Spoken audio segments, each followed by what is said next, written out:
When we started working together, it was funny because we attracted the exact opposite clients. I would be sitting here and a cash buyer for a $350,000 piece of property would walk in.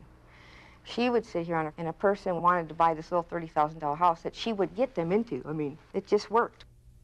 They complemented each other in that respect, you know. Jeannie was more the business type aggressor, and Linda had the knowledge, the experience, and was a very successful real estate agent.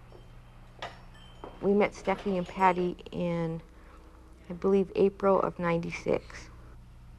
Jeannie didn't want to have much to do with us at first. I mean, she wasn't around much.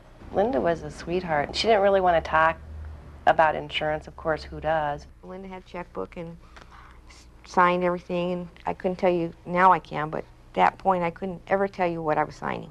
Then we came back the following year because we had heard that they moved.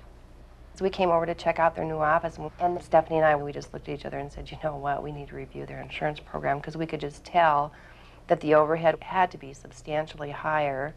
There were more people here, and just that many things had changed for them. They had grown a lot in those 10 months. What they were recommending was, it's called the buy-sell life insurance, and basically was, if something happened to me, Linda wouldn't want to end up with my 20-year-old as her partner, and I didn't want to end up with her husband as my partner, type of thing. So it would buy the family out and make sure that, you know, there'd be enough at least to keep the business going until you added somebody or decided what you were going to do.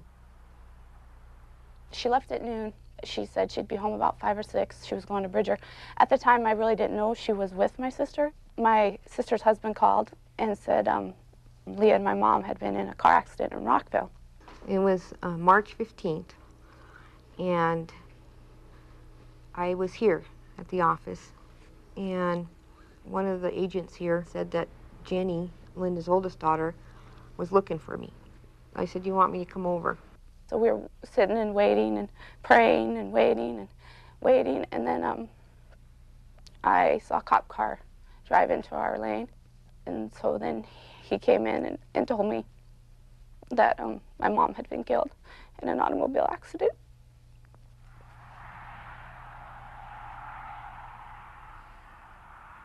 We stayed pretty much most of the night, and then I went home and waited for the sun to come up because I didn't want to wake one of the insurance agents too early, and I waited. As soon as that sun come over, it was like 5:30, 5:45 or whatever, I was on the phone with her, and I just said, Linda's dead, what do I do? I mean, I really didn't know what we had or what was covered or what the kids had, or, you know.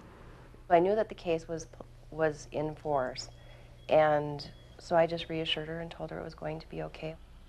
Real estate is such a volatile business, you know. One month you have the money pouring in, and then you go a couple of months without it. And it probably wasn't until about 6 months after Linda's death that I realized the importance of Jeannie having the insurance. When we went to the funeral, gee whiz, there was like 600 people there.